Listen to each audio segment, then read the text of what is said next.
Blood soaked into the floorboards the night her husband's fist finally broke something the whole town could no longer pretend not to hear.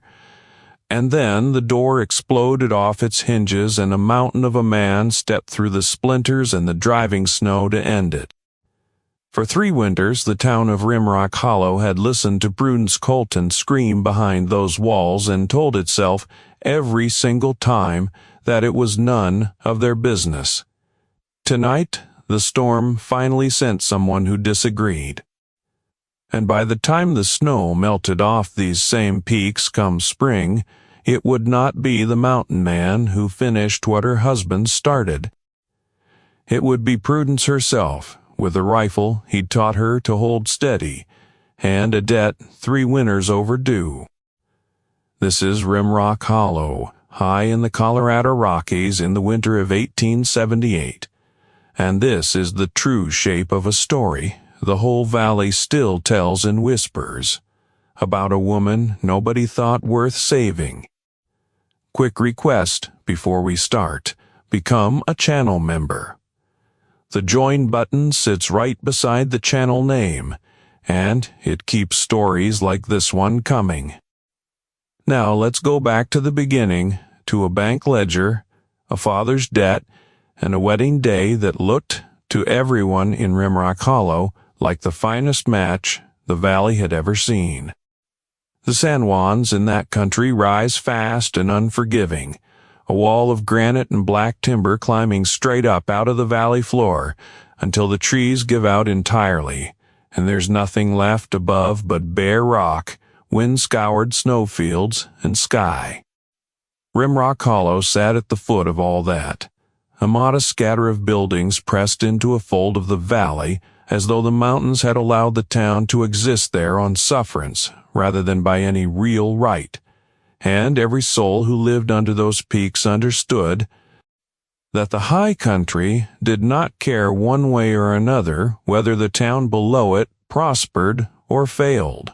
It was, people sometimes said, a hard, honest kind of neighbor to have, unlike the neighbors down on Larkspur Street, who mostly just kept their curtains drawn. Rimrock Hollow in those years was a silver town trying very hard to become a respectable one, a single, wide street of clapboard storefronts, a stone church with a bell that still rang a little flat, a scattering of ranches climbing the lower slopes toward Timberline. It was the kind of town that liked to believe it had left the lawless part of the frontier behind it, and it needed, for that belief to hold a small handful of prosperous men everyone could point to as proof. Prudence Colton was the chief of those men. He owned the Rimrock Hollow Trust and Savings. He held the timber concession that fed the sawmill on the North Creek, and he had quietly bought up paper on more than half the ranches in the valley over the better part of a decade. Prudence Whitmore, 3 years before that door came off its hinges, was 19 years old, and, by every account the town still gives, when it's willing to give one at all, the prettiest thing to come out of the high country in a decade: pale gold hair worn in a single loose braid, wide gray eyes, a laugh that carried clear across a churchyard on a still morning.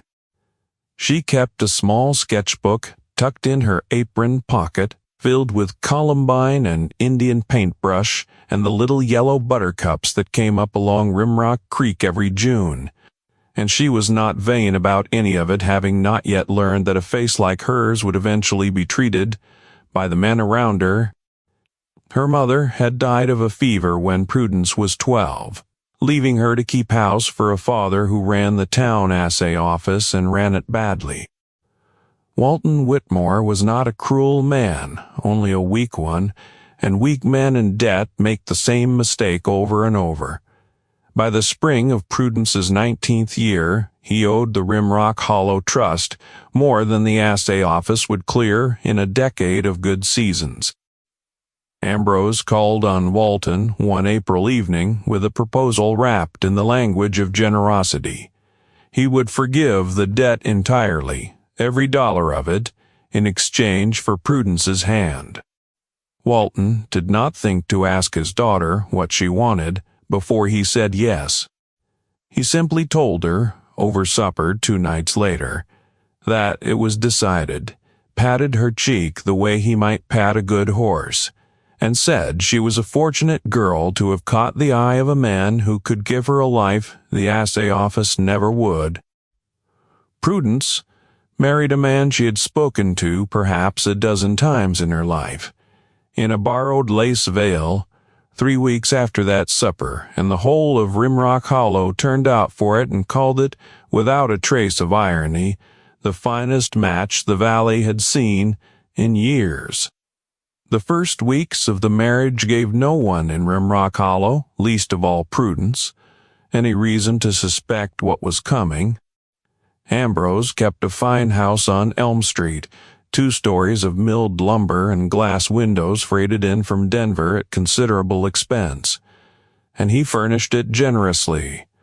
A piano nobody in the household played, good china for a dinner table that rarely saw more than the 2 of them, a rose garden along the south wall that he had a hired man tend because he liked, he said, the idea of roses more than the work of them. He brought her small gifts those first weeks, a length of blue ribbon, a pair of kid gloves. He called her his good fortune in front of company, and meant, everyone assumed, exactly what the words said. Prudence herself spent those early weeks trying earnestly to build something real out of the arrangement her father had made for her, telling herself that affection could grow the way a garden grows, given patience and tending, and that a man who noticed the color of her eyes over supper could surely be taught, in time, to care for the rest of her, too. She would think back on those weeks later from the mountain with a kind of clinical distance that surprised her, not with bitterness exactly, but with the plain recognition that she had been looking at a locked door and calling it hopefully a window. Monsters rarely announce themselves in daylight. Ambrose was, in daylight, exactly what everyone in Rimrock Hollow believed him to be, courteous on the mercantile steps, generous with the widow's fund every Christmas. It took him less than a month of marriage to show Prudence the version of himself that daylight never saw. The first blow came over something as small as a scuffed heel. He had himself tracked mud across the parlor rug, with a backhand, hard enough to split her lip and drop her into the edge of the dining table. She waited, stunned, for an apology. What came instead was Ambrose kneeling beside her chair, straightening her collar with an almost tender hand, and explaining, in the calm voice of a man laying out simple arithmetic, that a disordered house reflected a disordered wife. Over the following 3 years, that explanation hardened into a system. One incident in particular stayed with Prudence longer than most. Not for its violence, which was in the end no worse than a dozen others, but for how small the cause of it had been. She had, in the spring of her 2nd year of marriage, invited a young client of Ambrose's to stay to supper without asking permission first, believing she was doing her husband a kindness by showing the man some hospitality while he waited on a loan decision.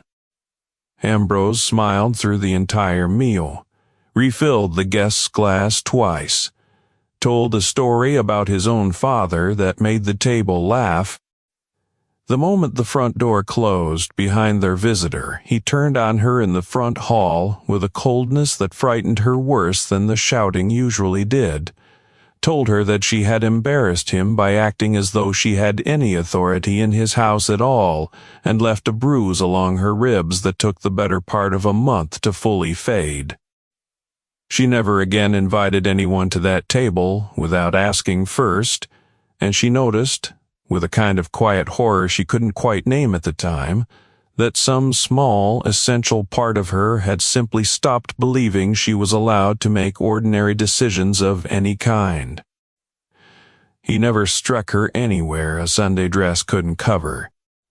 He learned the geography of a body the way another man studies a ledger: ribs, thighs, the soft muscle along the back, places where a bruise could bloom in private and fade before it mattered to anyone but her. He never once touched her before a social or a church supper. Those nights, if anything, he was more charming than usual, a proprietary hand, resting warm at the small of her back, while half the valley told him what a lucky man he was. Prudence, in turn, built herself an entire private grammar of survival that she never spoke of out loud to a living soul. She learned the particular set of his jaw that meant the evening was about to turn. She learned to send the young housemaid, a frightened girl named Effie Marsh, off on some invented errand before the mood in the house went bad, so the girl wouldn't have to hear it either. She learned to breathe in shallow, careful draughts on the nights her ribs had gone tender, so the ache wouldn't show in the rise and fall of her shoulders come breakfast. When the dressmaker on Larkspur Street asked, gently, about a fading mark along her collarbone, one fitting, Prudence had a whole store of small lies ready and waiting. She was clumsy. She'd fallen against the washstand. The ranch stairs were steeper than they looked in low light. She told those lies so often, over 3 years, that some nights, lying awake beside a sleeping man, she had once briefly hoped she might learn to love. She nearly believed them herself. The town knew. That has to be said plainly, because it is the part of this story Rimrock Hollow still doesn't care to hear told back to it. A mountain valley is not so large that a woman's screaming carries nowhere. The Larkspur Street neighbors heard it. Reverend Absalom Greer's wife, Cora, heard it from her own parlor window, not 60 yards off, more than once, and more than once set down her needlework and simply sat very still until it stopped. Dr. Ezekiel Munn treated a suspicious number of Mrs. Colton's falls, and never once wrote down in his own ledger anything beyond exactly the word fall. But Ambrose held the paper on half the ranches in that valley, controlled the credit line at the only mercantile for 30 miles, and decided quietly, through interest rates and called-in notes, and which families got extended through a hard winter, and which did not, who, in Rimrock Hollow, ate well and who went thin. Fear, it turns out, is a remarkably efficient kind of silence. Curtains got drawn a little early on the nights the sound carried worst. Lamps got put out sooner than usual. Nobody in that town ever once knocked on the Coltons' front door to ask if Prudence was all right, because asking out loud would have meant admitting they already knew the answer, and admitting that would have cost every one of them something they were not willing to spend. There was one exception, or nearly one.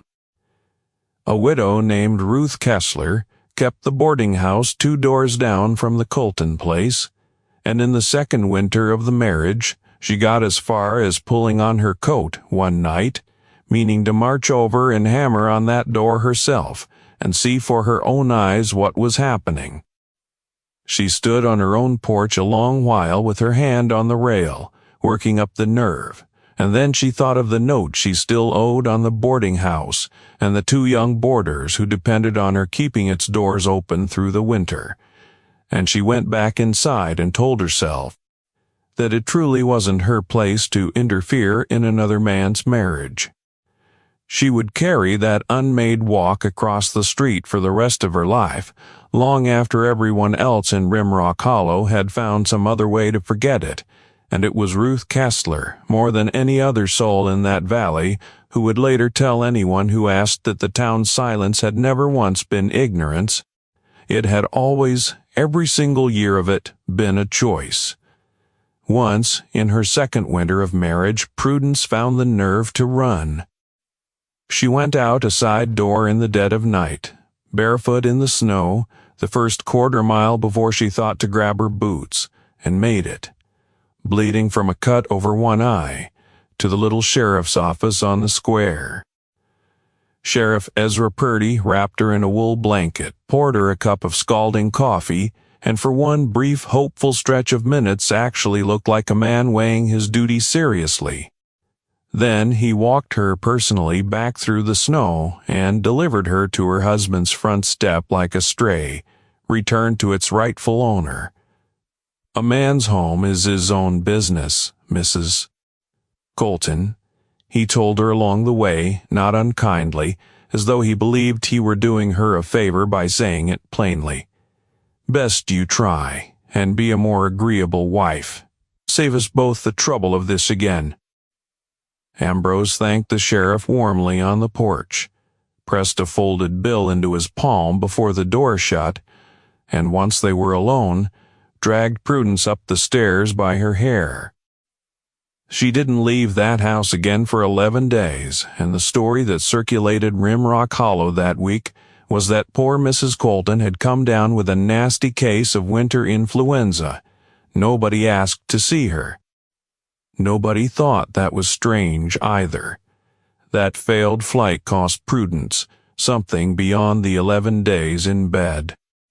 It cost her the last of whatever hope she'd been quietly keeping that someone with real authority in that valley might step in on her behalf, and it taught her, more thoroughly than anything Ambrose himself had managed, that she was entirely alone in it. What few friendships she'd carried into the marriage thinned after that winter almost to nothing, not because anyone in Rimrock Hollow stopped caring about her exactly, but because a friendship with a woman everyone quietly understood to be suffering, and everyone had quietly agreed to do nothing about, becomes its own kind of uncomfortable to maintain. Invitations to the Coltons stopped coming with the same warmth. Prudence stopped, after a while, expecting them to. By the 3rd year of the marriage, the girl who used to sketch wildflowers along the creek had gone somewhere. Even Prudence herself could no longer locate.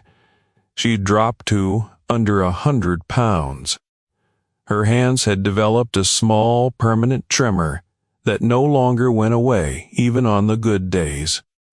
She stopped keeping the sketchbook, stopped some months seeing much point in keeping anything at all beyond the plain fact of getting through the next morning without incident.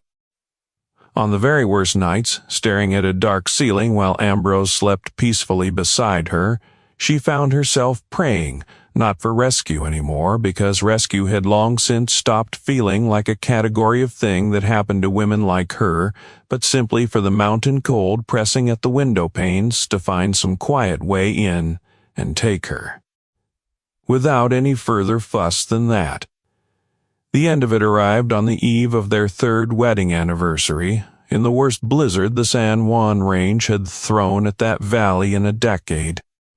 Ambrose had spent the day in a wire exchange with the Denver and Rio Grande's regional office, and the news had gone badly. The railway had settled on running its spur line 8 miles east of Rimrock Hollow, rather than through it, a decision that would cost his timber concession and his bank a fortune in freight revenue for years to come.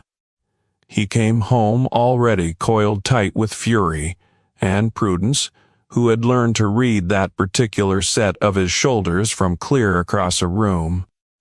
She was right. He crossed the parlor in 3 long strides before she'd finished laying the supper table, caught her across the face hard enough to send her stumbling into the stone hearth, and stood over her while she fought to get her breath back. "Nothing," he said, low and precise, each word landing like its own separate blow. "You're nothing, and I come home to find my whole empire bleeding out from every side while you stand there wringing your hands doing nothing about any of it." He wound a fist into her hair and hauled her head back, and Prudence, staring up into a face she had once, a lifetime ago, tried to convince herself she could learn to love, closed her eyes and made the same silent, exhausted prayer she'd been making longer than she could accurately remember. Let this be the one. Let it end tonight, one way or the other. By that point, she had genuinely stopped caring which way. High above Rimrock Hollow, where the timberline gives out to bare granite, and a man either respects the mountain or the mountain finishes him. A different storm was already rolling in, and, descending ahead of the worst of it, was a trapper named Tanner Rock, 6.5 feet in his moccasins, built through the shoulders like something the range itself had shaped, rather than born. Wrapped in a bear hide coat he'd cured and stitched with his own hands, a jagged old scar tracking down through one eyebrow from a cougar that had come off considerably worse than he had. His father had died on a trapline 11 years earlier, caught in an early storm, not unlike this one, and Tanner had buried him alone at 18, and spent every winter since deciding, a little more firmly each year, that the company of wolves suited him better. Wolves, in his experience, killed for a reason a man could respect, men mostly, just liked hurting things smaller than themselves and hiding behind a badge or a bank ledger or a church pew to make the hurting look respectable. His mother, back in a settlement 2 ranges east, had begged him for years to come down out of the high country for good, take up a trade, find some steady work that didn't leave him alone with a mule and a rifle for 8 months running. Tanner loved her plainly and wrote her twice a year and never once seriously considered it. There was a particular quality to the silence above Timberline, no lamps going dark behind curtains, no neighbors pretending not to hear, that he had come to trust more than he trusted most of what passed for civilization. The mountain didn't lie to a man, and it didn't look the other way. It killed you clean when you earned it, and left you alone when you didn't. And after the life Tanner had lived, that struck him as about the fairest arrangement he'd ever come across. Tanner came down out of the high country perhaps twice a year, when weather or supplies forced the matter, and every time he did, he remembered exactly why he preferred not to. This storm caught him faster than he'd planned for, and he led his pack mule down into Rimrock Hollow, proper, meaning to wait it out at the livery, and be gone again by first light. He was crossing Larkspur Street, hood pulled low against the wind, when he heard it, a scream muffled through glass and timber but unmistakable for what it was, followed by the flat, heavy sound of something hitting a wall. He stopped dead in the snow. He looked up and down the street. Lamplight burned warm behind a dozen curtained windows.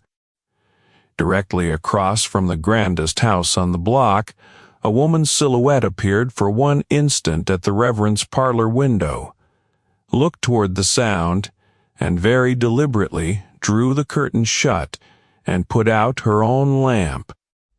Every house on that street, Tanner understood in the same frozen instant, could hear exactly what he could hear. And every house on that street had already decided, long before tonight, to hear nothing at all.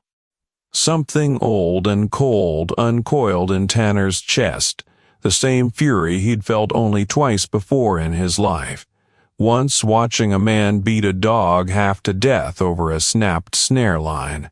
Once finding a wolf caught by the leg in an illegal steel trap and left there to die slow. He didn't know the name of the man behind that door. He didn't need it to know exactly what he was looking at, something helpless being torn apart in a cage, while the rest of the pack pretended not to notice. He crossed the street in a dozen long strides and did not stop to knock. Inside, Ambrose had dragged Prudence nearly to the front door, apparently meaning to throw her out into the storm as some further lesson in gratitude, when the solid oak door blew inward off both hinges in one violent motion. Tanner stepped over the wreckage without breaking stride. For one long second, he simply took the room in, the smashed lamp glass, the blood at the corner of a woman's mouth, the well-dressed man, still holding a fistful of her hair, like he had every right in the world to it. Ambrose found his voice first. Outrage rather than fear, because it hadn't yet occurred to him to be afraid of anything inside his own parlor. "This is my home. I am Ambrose Colton, and I'll see you hanged for this." Tanner crossed the room in 2 strides and closed one hand around his throat, lifting the man clean off the floor with an ease that told Ambrose, in the last clear thought he'd have for some time, "You talk too much."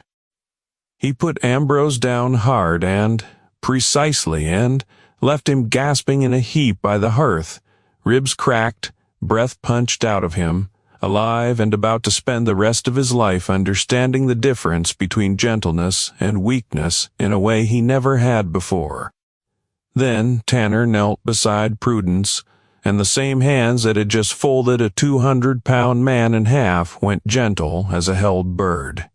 "Easy now, nobody's going to hurt you again tonight." He stripped off his own coat and wrapped her in it, and Prudence, half-conscious and shaking, felt something she hadn't felt inside that house in 3 full years, the plain, staggering fact of being safe. He found the clean break in her forearm by touch, and swore under his breath, "Can't stay here, there'll be more of them coming." He was right.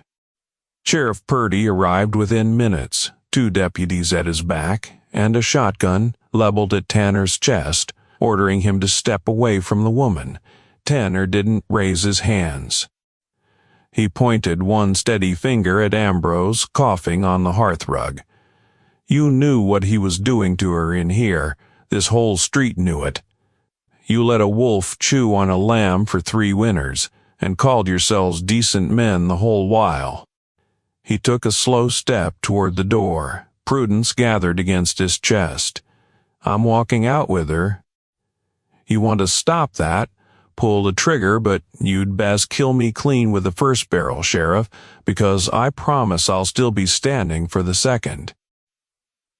Purdy weighed a badge that had never once been tested this hard against a pair of eyes that plainly weren't afraid of dying or of killing, and lowered the shotgun.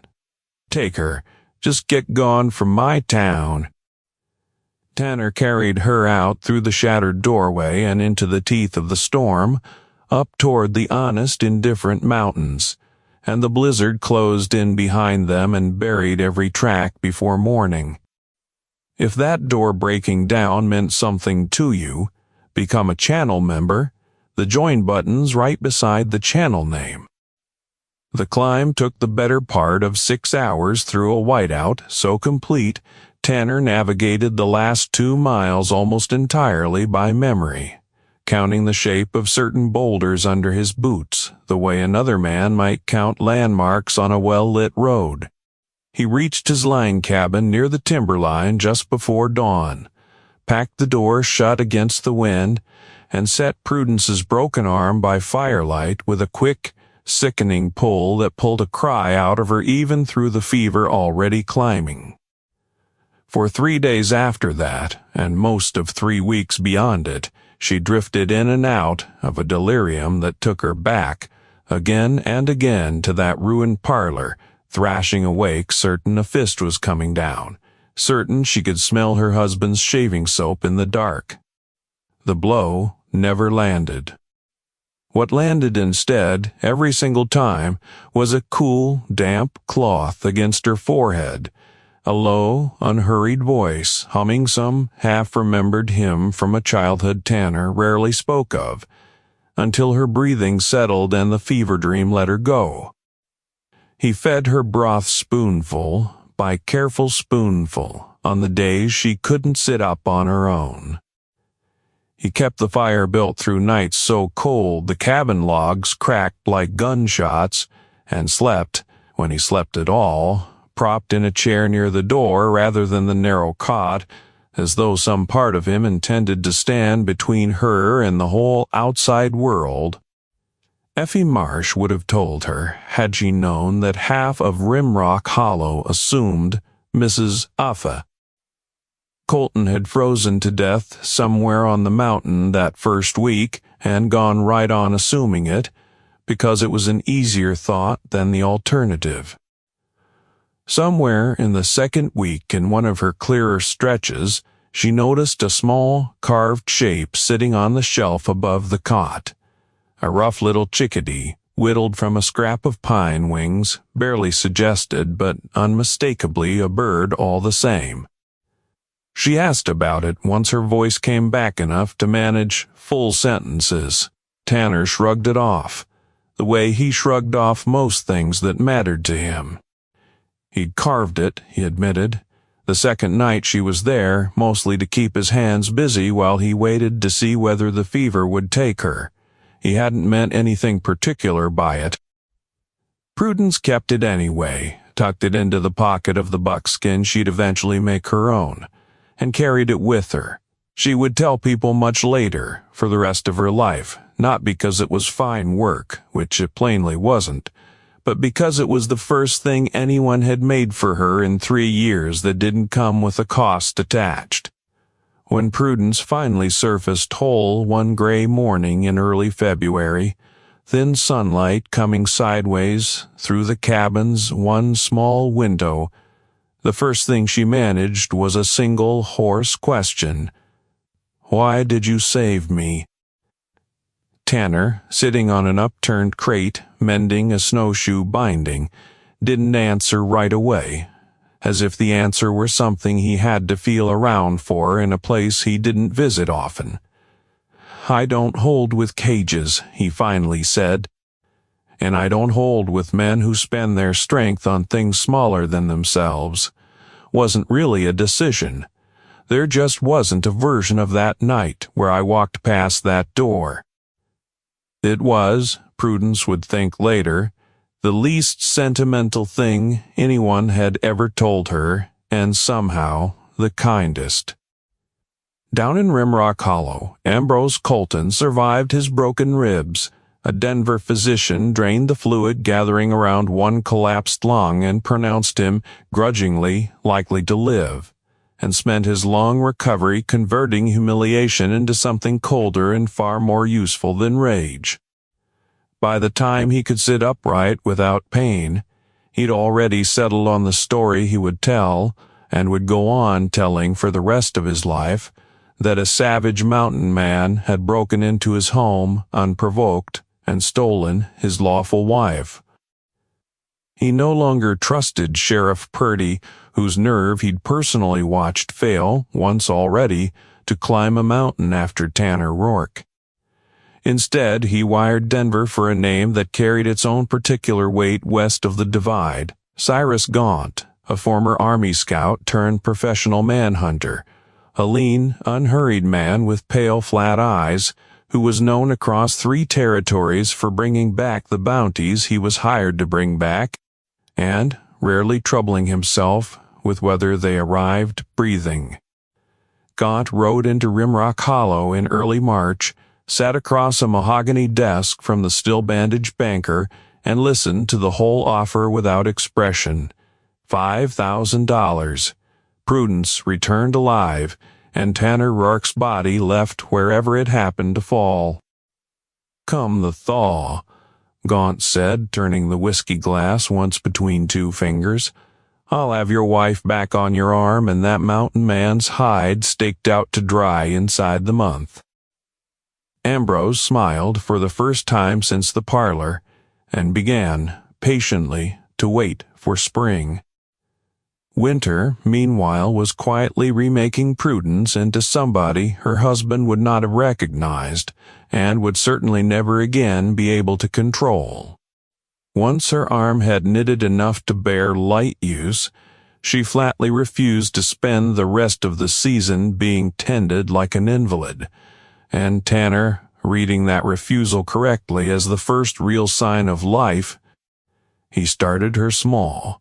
How to read a rabbit's trail in fresh snow, how to set and check a simple snare without spooking the whole run, how to skin and dress a catch without wasting the hide. She was clumsy at it the first weeks and furious at herself about the clumsiness in a way that made Tanner, once or twice, hide something close to a smile behind his coffee cup. She burned her palm badly the first time she tried building a fire in wet wind and refused stubbornly to let him finish the job for her, and got it lit on her third try, blowing on her raw palm the whole while. He taught her to lash a pair of snowshoes from ash and rawhide, and laughed, an actual laugh, rare enough that she remembered the sound of it for weeks afterward. The first time she tried walking in them, there was a particular morning in mid-February that Prudence herself would later point to, when pressed, as the morning something in her genuinely began to turn. Tanner had sent her out alone, for the first time, to check a short line of snares along the creek while he worked on the roof, and she'd found one snare sprung and empty, the wire chewed clean through by something considerably larger than the rabbits it had been set for. Her first instinct, old and worn smooth from 3 years of practice, was to feel a fast stab of fear at having done something wrong, as though a lost snare were the kind of failure that carried a cost she'd soon be made to pay. She stood there a full minute waiting for that old fear to tell her what to do with itself. It had nowhere to go. Tanner, when she told him about it that evening, only shrugged and said a lynx had likely gotten to it first and set about showing her how to rig the wire differently so it wouldn't happen again. Nobody raised a voice. Nobody made her feel small for it. She lay awake a long while that night, turning the plainness of that exchange over in her mind, and understood, for the first time in 3 years, that a mistake could simply be a mistake, and not a verdict on what she deserved. By late February, she could split kindling nearly as fast as he could stack it. By March, she could read weather coming a full day out by the particular color the light took above the eastern ridge, could track a deer half a mile through timber by broken twigs and pressed grass. Most men would have walked straight past and had traded the last of her ruined silk gowns for buckskin she'd cut and stitched herself. Pale hair worked into a single tight braid against the wind. Her hands, which had spent 3 years learning to tremble, learned instead to be steady, steady enough to thread a needle by firelight, steady enough to gut and dress a rabbit without flinching, steady enough eventually to do the one thing that would matter most when spring finally came calling. In the evenings, once the day's work was done and the fire banked low, something else grew alongside all of it, slower, quieter, entirely unhurried. Tanner, who by his own account hadn't held a real conversation with another human being in going on 4 years, found himself talking anyway, about his father's death on a trap line gone wrong, about why he'd stopped trusting town somewhere around his 20th year. Prudence talked about the wildflower sketches she used to keep, about a version of herself she'd assumed was gone for good and found, describing that girl out loud to someone actually listening. It was not the kind of love that announces itself with declarations. It grew the way the season grew, a degree at a time, mostly without either of them naming it, built out of shared work and hard-won trust, rather than out of anything either of them had ever been taught to expect from romance.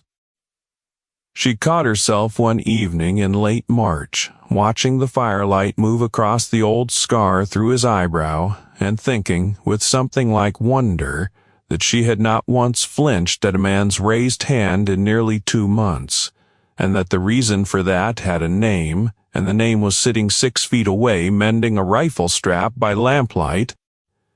In April, with the days lengthening and the worst of the snow starting to give at the lower reaches of the mountain, Tanner set a Winchester rifle across her palms for the first time and closed her fingers around the stock. "A wolf's not going to care that you're a woman," he told her, steady, "and neither will whatever Ambrose Colton sends up this mountain looking for you, because he will send something sooner or later.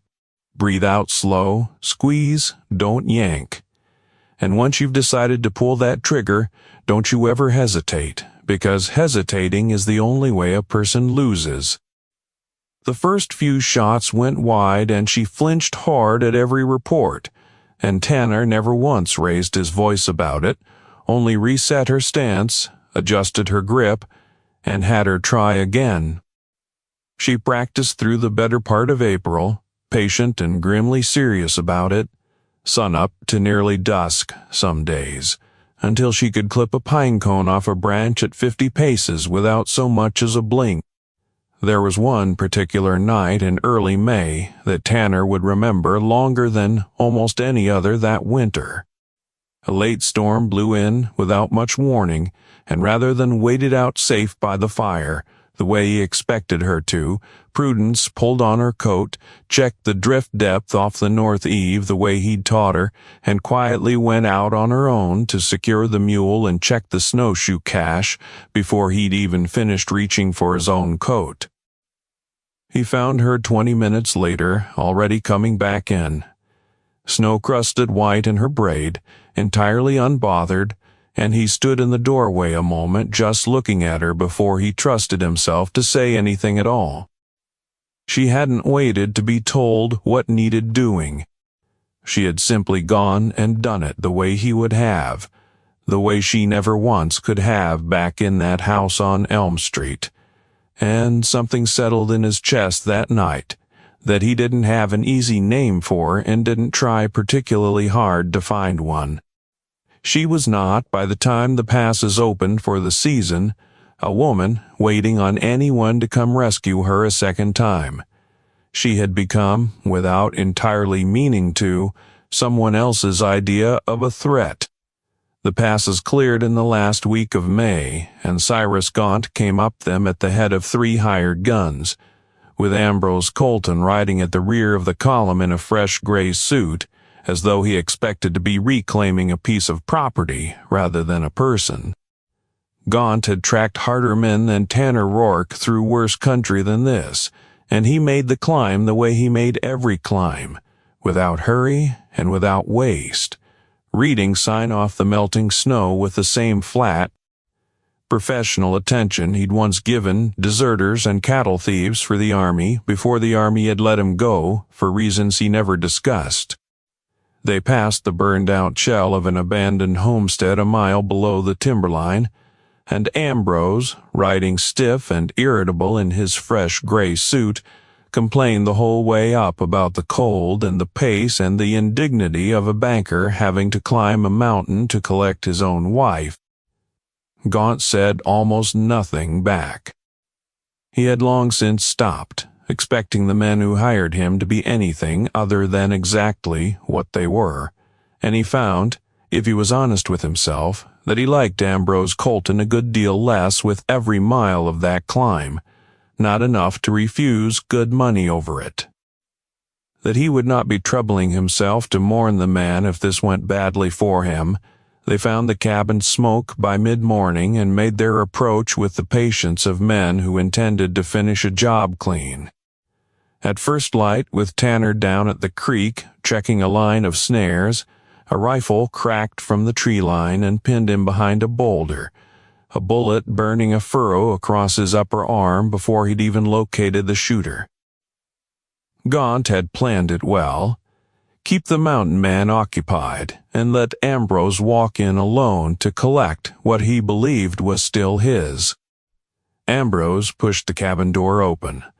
Slow, a silver-plated Colt loose and confident in one hand, and found Prudence standing near the table in buckskin and braided hair, entirely unmoved by the sight of him. A slow, satisfied smile spread across his face. the smile of a man who has already decided how the next few minutes are going to go. "I spent 3 years trying to make a proper lady out of you," he said, "and you run off up a mountain and turn yourself into some trapper's savage instead. Get your coat, Prudence. We're going home where you belong." A year earlier, that voice alone would have dropped her to the floor before he'd finished the sentence. The woman standing in that cabin now didn't so much as flinch. "I'm not going anywhere with you, Ambrose. Not now, not ever again." Something in his face curdled at that, the calm mask cracking to show the same ugliness she'd watched cross a parlor rug 100 times, and he thumbed the hammer back and lunged for her. Prudence was already moving. She brought the Winchester up from where it leaned against the table edge, seated the stock hard against her shoulder, exactly the way Tanner had taught her through a whole long winter of patient mornings. The shot caught Ambrose Colton square in the chest and dropped him where he stood. Sliding down the doorframe, he'd shattered his way into her life, through disbelief, the last thing to cross his face before it went slack for good. The man who'd spent 3 years teaching Prudence how small he could make her feel had, in the end, taught her the one thing that finally ended him, that a person can only be made small for as long as they agree to keep staying that way. The shot rolled off the peaks like thunder, and Tanner heard it from the creek and broke cover immediately, driving straight up the slope through the gunman's fire, taking one man down hard with the stock of his own rifle and closing the distance on the rest before they'd fully registered what had happened. It was Cyrus Gaunt, watching the whole exchange through a field glass from the ridge above, who called the fight off before it went any further.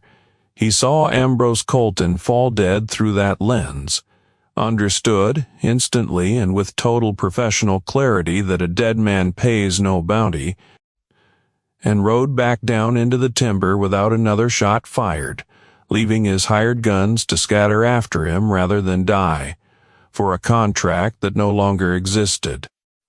Tanner sprinted the last stretch to the cabin, bracing for the worst, half certain he'd find Prudence broken or gone, and found her instead standing in the open doorway, the Winchester still faintly smoking in her steady hands, spring sunlight catching gold in her hair.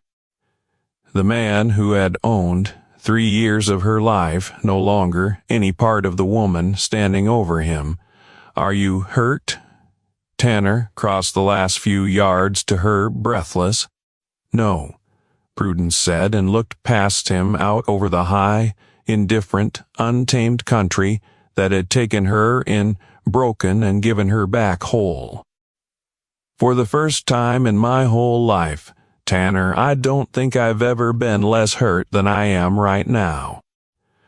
She stepped over the threshold, past the man who could no longer touch her, and walked straight into Tanner's arms, and he held her the way a person holds something they fought hard to keep, carefully, like he had no intention of ever setting her back down again.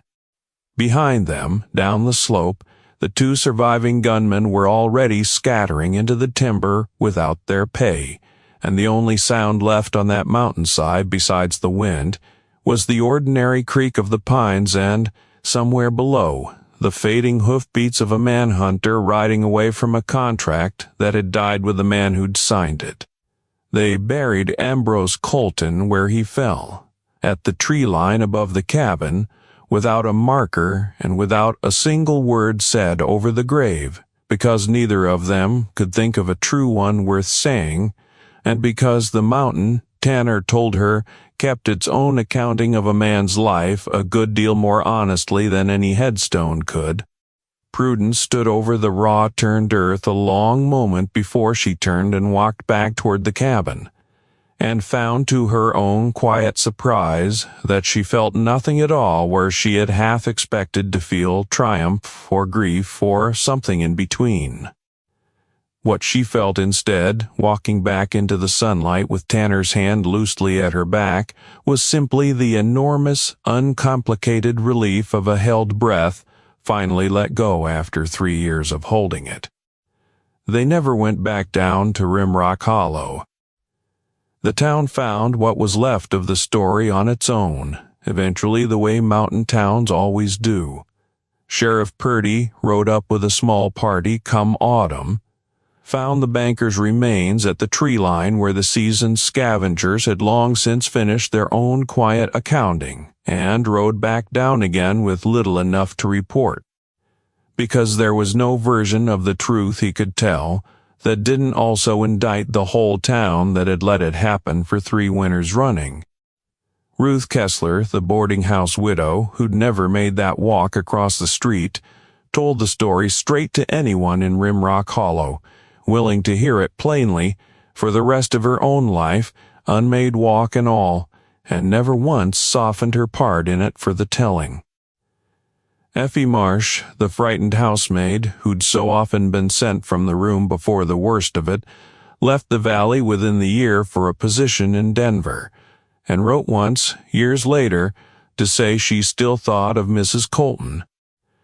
Rourke, by then, in every way that mattered, more often than she'd ever expected to. Cora Greer, the Reverend's wife who had drawn her curtain shut that first night, kept the story to herself for the rest of her days, and it was widely said around Rimrock Hollow, in the years that followed, that she had gone unusually quick to answer her own door after that winter. Prudence Whitmore and Tanner Rourke, the story goes, simply climbed higher into the range and kept climbing, a legend the valley still half believes and half doubts in equal measure, of a woman the whole town heard screaming for 3 winters and did nothing about. Unfashionable man who couldn't walk past a door he heard breaking on the other side of. Before we close this one out, become a channel member if a story like Prudence's is worth something to you. The join button's right beside the channel name. It means more than you'd think. And if you've got a moment more, a like and a comment on your way out tells us you'd like another one like this soon. Because that, in the end, is the whole of what this story is really about. Not the door that broke, though, that mattered plenty. And not even the rifle she finally learned to hold steady, though that mattered most of all.